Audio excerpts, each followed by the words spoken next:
Hallo meine Lieben, heute im Adventskalender vom Stickherz war ein kleiner Pinguin drinne und ich hatte da auch eine Idee, was ich damit für einen Geschenkgutschein machen will.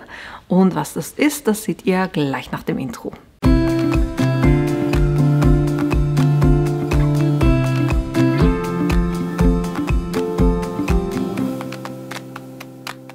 Als ich das heutige Motiv gesehen habe, dachte ich sofort an Eis, und zwar Speiseeis, das heißt Eis essen gehen.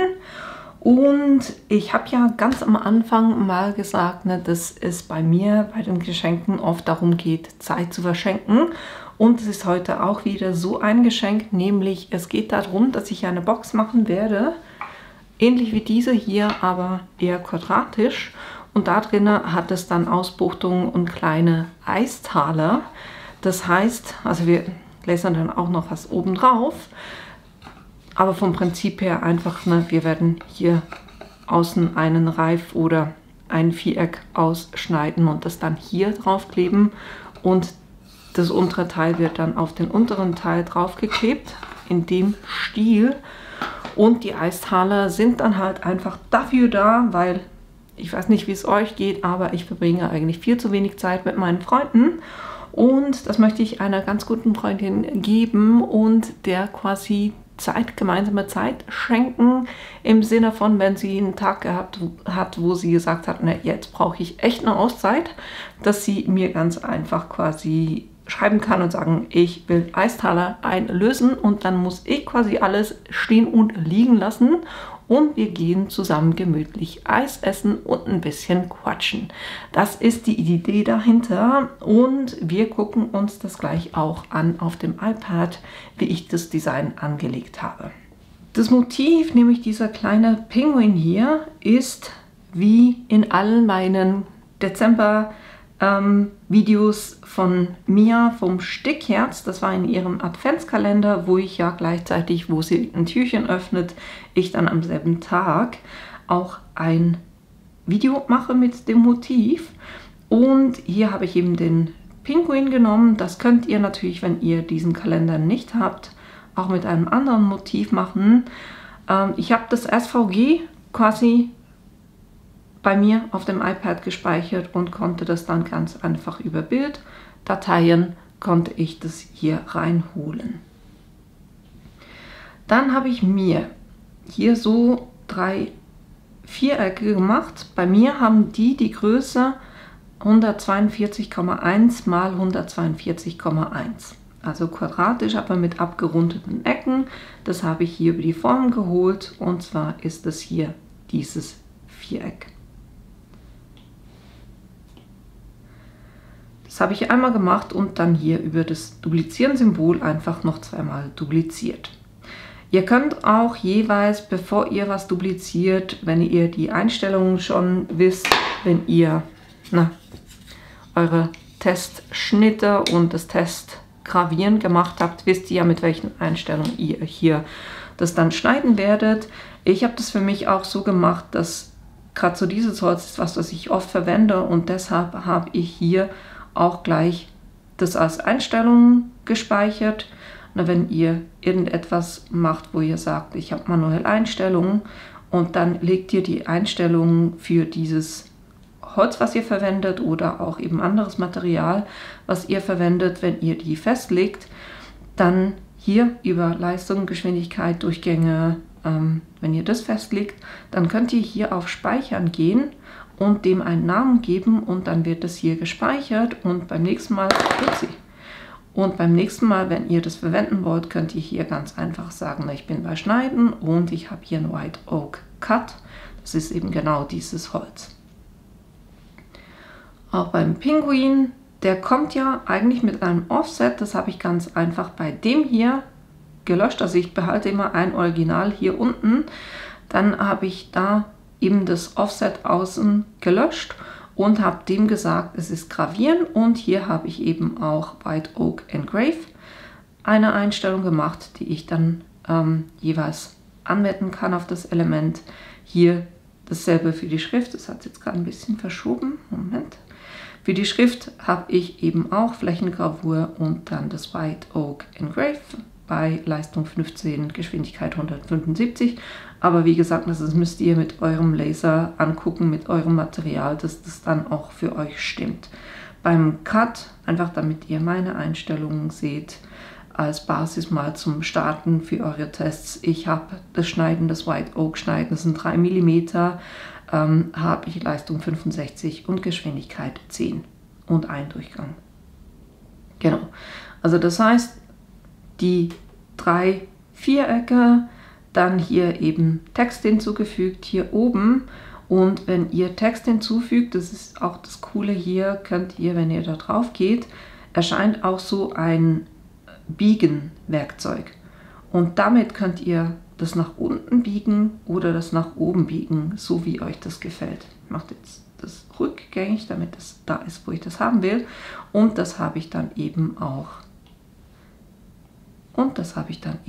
Auf Flächengravur gesetzt und meine Einstellung dazu. Genau, dann für dieses Element hier drüben, ich nehme den hier kurz rüber, damit ihr das ein bisschen besser seht. Ich habe ganz einfach dieses äußere Rechteck und habe dann ein kleineres hinzugefügt. Ich muss hier kurz die Gruppierung aufheben, damit wir das sehen. Das Innere ist bei mir 129,7 mal 129,7. Warum ich diese ganzen Größen ausgewählt habe, ist quasi, kurz das wieder gruppieren, ist, dass ich, wenn ich alles auf den Arbeitsplatz lege, dass ich das aus einem Holz ausschneiden kann und die sind ja ca. 30 x 30 cm. Von dem her habe ich das von der Größe her so festgelegt. Dann für die Taler habe ich hier einerseits, das ist die Originaldatei, die kommt mit einem Offset. Also wenn der kommt, steht eigentlich alles davon auf Scoring und ich habe dann einfach geguckt, Gruppierung aufheben, dass quasi alles außer dieser äußere Rahmen, der ist auf Schneiden und alles innen drinne ist auf Gravieren. Das heißt, wenn ich den Rahmen hier kurz wegnehme, seht ihr, das ist alles auf Flächengravur, auch wieder meine quasi White Oak Engrave Einstellung. Genau, und dann hatte es ja per se, was jetzt das obere?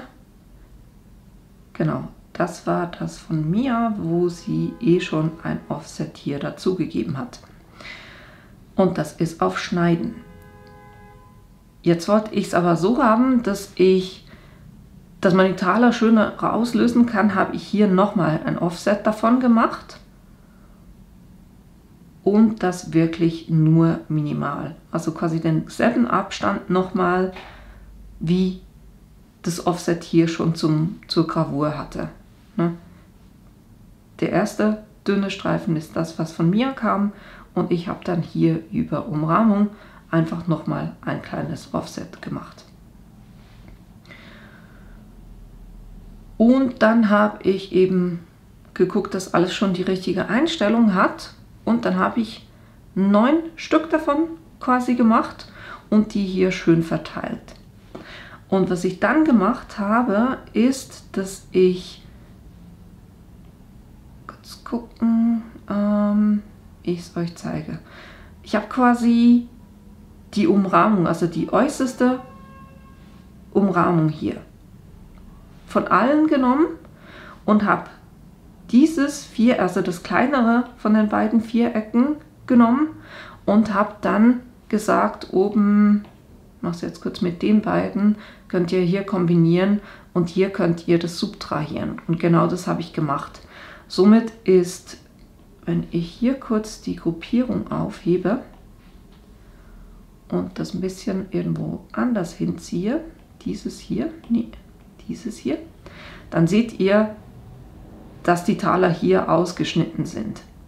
Ne? Das ist ein Element, wo ich die Taler schon ausgeschnitten habe und dann sind eben diese Taler, so wie ich sie hier hatte, mit der Originalumrahmung sind hier. Muss ich kurz gucken, dass alles wieder sauber ist, so wie ich das haben wollte. Das heißt, diese kleinen Pinguine sind auf Gravieren, das erste Offset ist auf Schneiden, das zweite Offset hängt zusammen mit dem ersten dieser Quadrate und daraus ist dieses Offset ausgeschnitten und dann habe ich noch einen äußeren Rahmen, der dann genau gleich groß ist wie diese beiden Elemente hier. Jo, und den hier habe ich auf Ignorieren, weil den will ich jetzt nicht machen. Kann den auch kurz auf eine andere Ebene machen und den ausblenden. Gerne alles davon. Moment.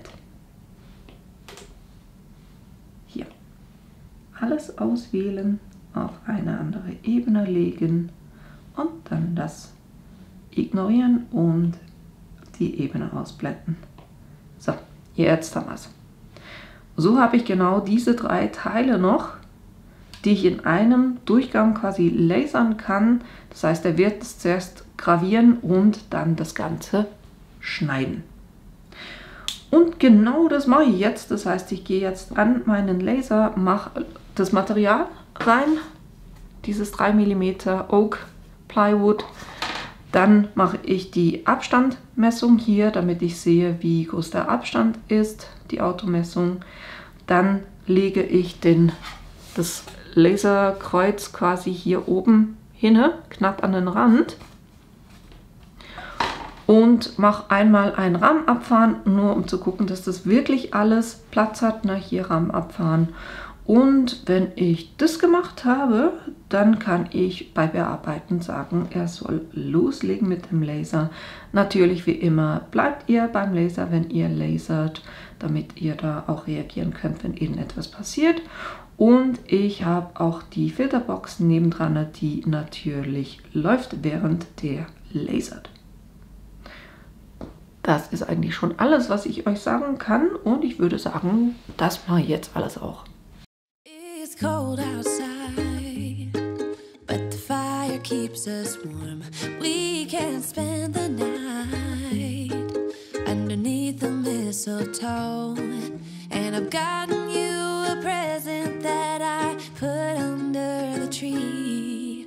Tomorrow it is Christmas, the first for you and me. The snow is falling down and the storm is on its way, but as long as you're around, everything will be okay.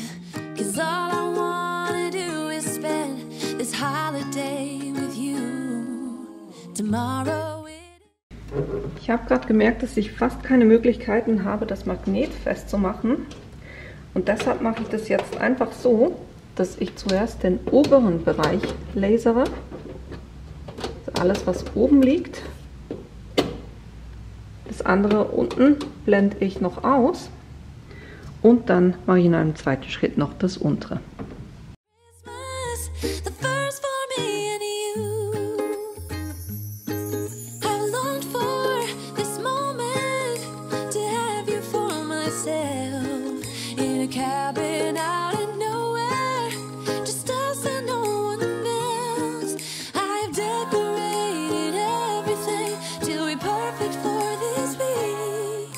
Tomorrow it is Christmas, the first for you and me.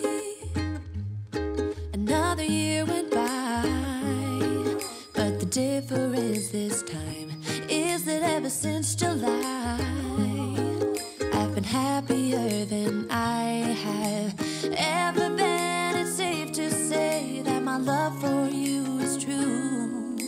Tomorrow it is Christmas, the first for me and you. I've longed for this moment to have you for myself in a cabin out in nowhere, just us and no one else. I've decorated everything till we're perfect for this week. Tomorrow it is Christmas, the first for you and me.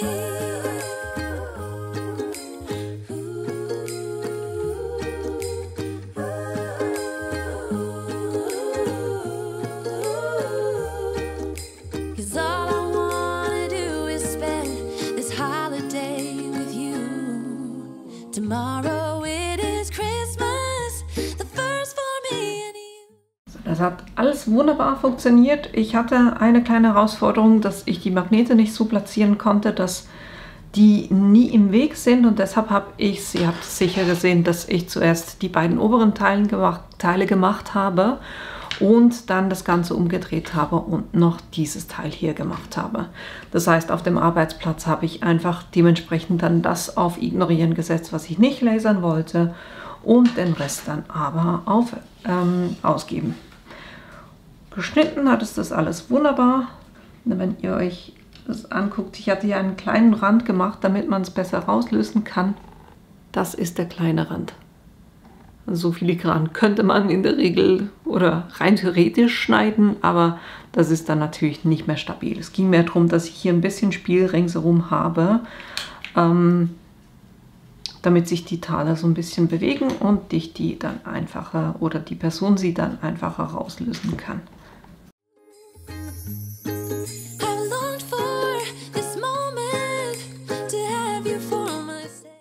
Wie immer mache ich das noch kurz so, dass ich die Kanten quasi mit einem nassen Tuch abwische, einfach damit ich das dann nicht an den Fingern habe.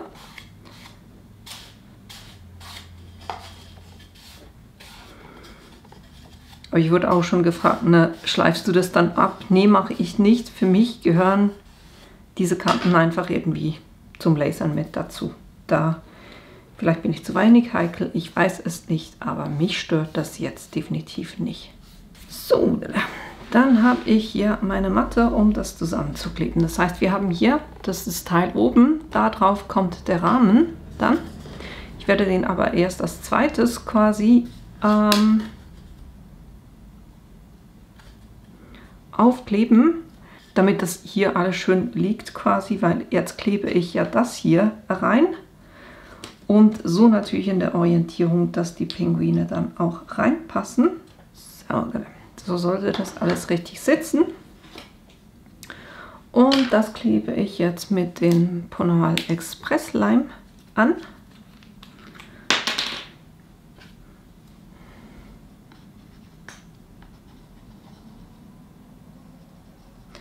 Da versuche ich nicht zu viel zu nehmen, nicht, dass der dann überall rausquillt quasi.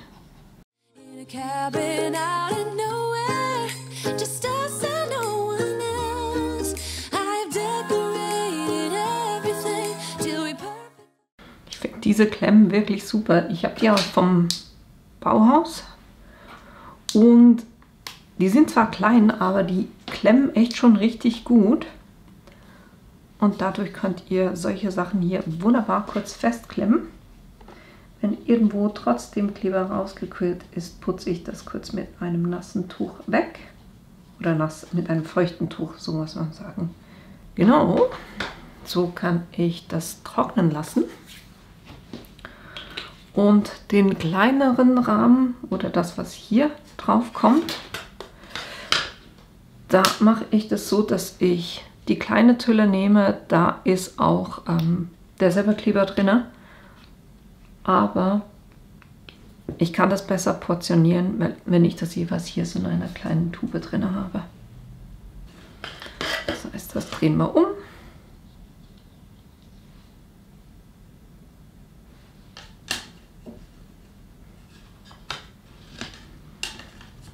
Dann gucke ich mir die Laufrichtung vom Holz an und klebe den hier auch noch drauf.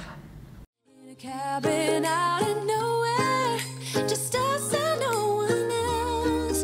I've decorated everything till we're perfect for this week. Tomorrow it is Christmas, the first for you and me. Und dann lasse ich auch das noch kurz anziehen.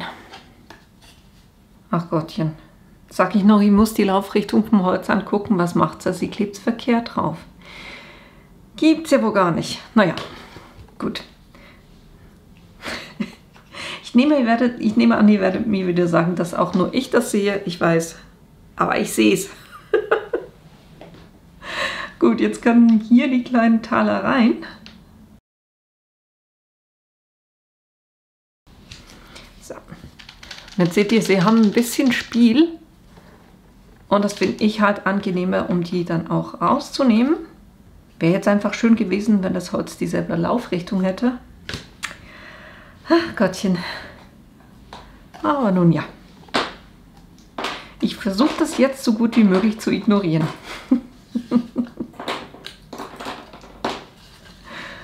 Gut. Und dann kann eigentlich, wenn ich das richtig geklebt habe, so, ich musste das jetzt nochmal runternehmen, weil es hat sich tatsächlich verschoben. Jetzt gucke ich einfach, dass ich das hier reingebe und das hier mit der richtigen Laufrichtung vom Holz hier einfach drauf gebe und gucke, dass das wirklich schön abschließt auf allen Seiten. Das kurz so ein bisschen festdrücken.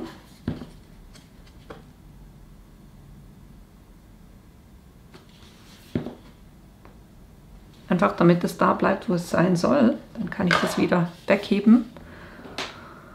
Jetzt mache ich das vorsichtig nochmal fest.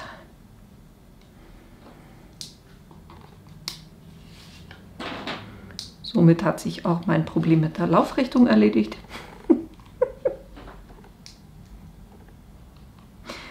Für die, die mein Alter sind, wenn ihr die Sendung noch kennt, was nicht passt, wird passend gemacht. Das war, glaube ich, von Hör da, wer da hämmert. Na, genauso fühle ich mich heute. So, dann nochmal der Versuch, die Taler hier reinzumachen.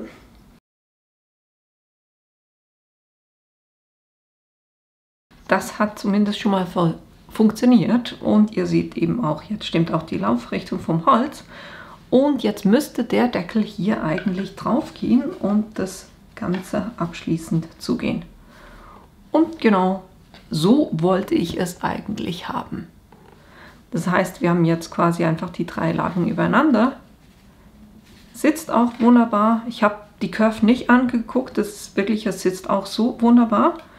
Und dann kann ich es eben aufmachen. Dann sind die Taler hier. Ihr könnt mir auch überlegen, ob ich hier innen drin den Spruch mache oder ob es dann ein Kärtchen dazu gibt, was dann eben erklärt, was diese ganze Geschichte soll. Und eben, wie gesagt, die Idee ist dann, dass meine liebe Freundin hier dann eben, wenn sie mal eine Auszeit braucht, einfach einen von diesen Talern rausnehmen kann, den bei mir für ein Eis einlösen kann. Und eben, es geht nicht um das Eis, das kann sie sich auch selber kaufen, sondern es geht darum, dass wir gemeinsam dann eben so ein bisschen Zeit miteinander verbringen und beim Eisschlemmern dann auch ein bisschen quasseln können. Und das war die Idee, die ich euch heute zeigen wollte. Endlich die Box wie die hier, die ich euch auch schon gezeigt hatte, für einen Gutschein rein. Haben wir heute halt eben diese quadratische mit den kleinen Eistalern. Das war es dann eben aber auch schon für heute. Ich hoffe, euch hat diese Idee gefallen, dass ihr da selber auch Lust habt, das auszuprobieren und einer Freundin so eine Freude macht. Und ja, dass ich euch natürlich auch morgen in meinem nächsten Video wiedersehe. Bis bald!